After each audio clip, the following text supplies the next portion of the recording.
A man drops a few coins into a paper cup as another steps into a waiting private jet. Across town, someone checks a bank balance before buying groceries, while someone else signs papers for a company worth billions. A cracked phone searches for free Wi-Fi. A luxury watch catches the morning sun. Coffee brews in one kitchen, while another morning begins on a park bench beneath the sound of passing traffic. None of them woke up on the same planet. They just woke up on different levels of wealth. So where does your life really fit on that ladder? The same sunrise reaches every neighborhood, but it begins a different life in each one. In a small apartment kitchen, a coffee mug sits beside a stack of unopened bills as someone checks their bank balance before leaving for work.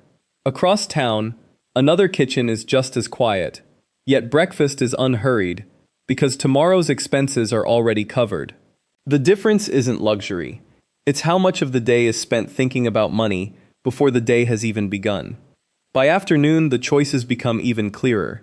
In a crowded grocery store, a shopping cart moves slowly through the aisles, comparing prices item by item.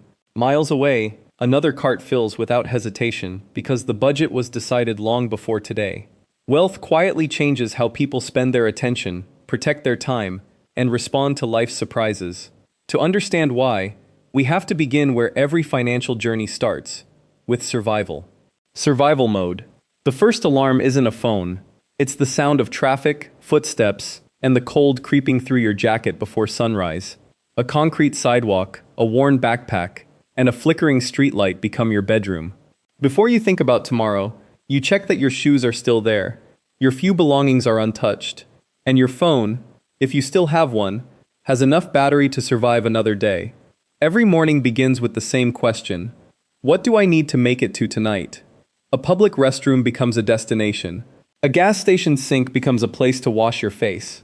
A library becomes more valuable than a shopping mall because it offers warmth, clean water, electrical outlets, and a few quiet hours where no one asks you to leave. Every object has a different meaning when you have nowhere permanent to return to. A bench isn't furniture, it's a bed. A backpack isn't luggage, it's your entire life.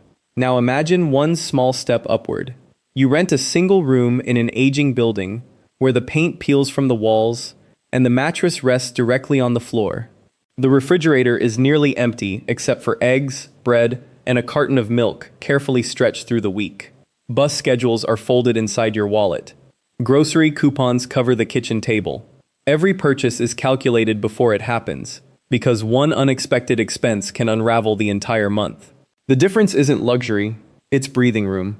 One person worries about finding a safe place to sleep before dark. The other worries whether the electricity bill can wait until next Friday. Both live with uncertainty, but uncertainty simply wears a different face. This is the first lesson on the wealth ladder. Poverty is rarely defined by what you own. It's defined by how few choices remain when something goes wrong. And the fewer choices you have, the more every ordinary day becomes an exercise in survival. The balancing act. The backpack is gone, but the calculator has taken its place. The alarm rings before sunrise, and this time there's a roof overhead, a small apartment, a lunch packed the night before, and a reliable pair of work shoes waiting by the door. You lock it behind you, climb into an aging car with a persistent warning light, or wait for a bus that's already running late. The destination is different now, but the feeling is familiar. Every minute and every dollar still have a job to do. The workday moves quickly. Warehouse shelves, grocery aisles, restaurant kitchens, hospital hallways. Your watch reminds you when to clock in, your phone notifies you about next week's shifts, and your wallet quietly decides whether you can afford lunch out or should eat what you packed.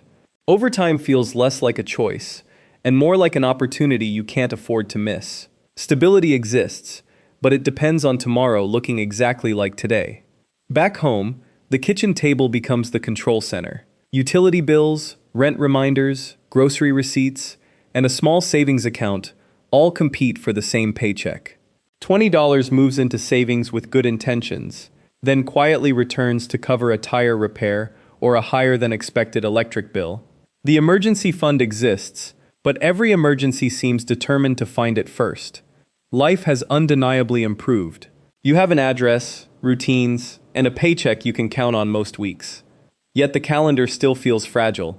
A missed shift, a medical bill, or a broken appliance can erase months of careful planning.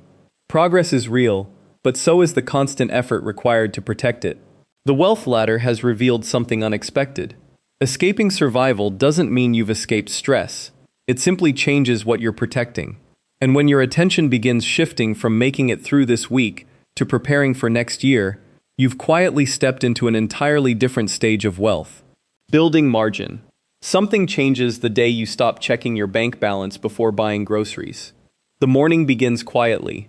Coffee brews while sunlight fills a modest kitchen. A reliable car waits outside instead of one you're hoping will start. Your calendar shows meetings planned weeks ahead, not shifts posted the night before. Bills leave your account automatically. Retirement contributions happen without another decision. Life is becoming predictable. The backpack became a wallet. The wallet became a calendar.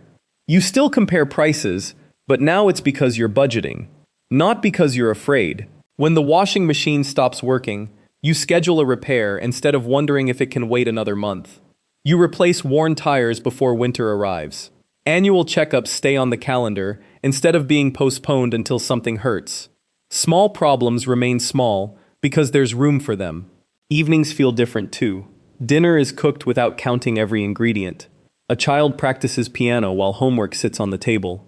You plan a road trip months in advance, book a hotel without anxiety, and quietly add money to a college fund or retirement account. The future has become something you prepare for, instead of something you hope survives. Then you notice something unexpected. The wealthiest people in your neighborhood don't necessarily drive the flashiest cars. What stands out is how calm they seem. Their routines aren't faster, they're smoother. Their lives aren't built around reacting to emergencies, but preventing them altogether. This is where wealth begins to change shape. It no longer looks like spending more. It looks like fewer interruptions, fewer surprises, and enough financial margin to think years ahead instead of days. Buying back time. The calendar still matters. The difference is that it finally belongs to you. Morning starts before the alarm. The coffee is already brewing. The lights turn on automatically, and the day's schedule has room to breathe. You glance at your investments over breakfast, approve a home repair from your phone, and leave for work knowing every bill has already been paid. The house doesn't demand your attention because you've built systems that quietly take care of it. The old wallet still exists, but it stays in your pocket. At the grocery store, you buy what you need instead of what happens to be cheapest. When your laptop dies, you replace it that afternoon because work depends on it. The dentist sends a reminder, and you book the appointment instead of delaying it another year. You hire someone to mow the lawn, clean the house, or repair the roof, because your weekends have become more valuable than the money those jobs would save. The biggest change is almost invisible. Your evenings are no longer spent fixing yesterday's problems. They're spent coaching your child's soccer team, taking a fitness class, reading on the patio, or planning next summer's vacation months in advance. Time slowly replaces money as your most valuable resource, and you begin spending both with intention. People often imagine wealth as owning bigger houses or nicer cars. But from the inside, it feels much quieter. It feels like fewer urgent phone calls, fewer sleepless nights, and the freedom to choose what deserves your attention. And once your days stop revolving around maintenance, money begins creating something far more valuable than comfort. It creates leverage. The weight of choice. The calendar has become almost empty, not because life has slowed down, but because the small decisions no longer belong to you. An assistant organizes meetings. A financial team reviews investments before breakfast. Travel is arranged without comparing prices. The house is maintained, taxes are prepared, and repairs happen quietly in the background. Your attention is reserved for the few decisions that truly matter. The routine still feels surprisingly ordinary. Coffee, exercise, meetings, family dinner, a walk outside before sunset. Yet one conversation might fund a new company, approve a charitable project, or shape the future of thousands of employees. The problems haven't disappeared. They've simply grown larger. The question is no longer, can I afford this? It's, is this the right decision? The backpack disappeared long ago. The wallet became a calendar. The calendar became time. Now time becomes influence. You can spend an afternoon with your family without worrying about missing a paycheck.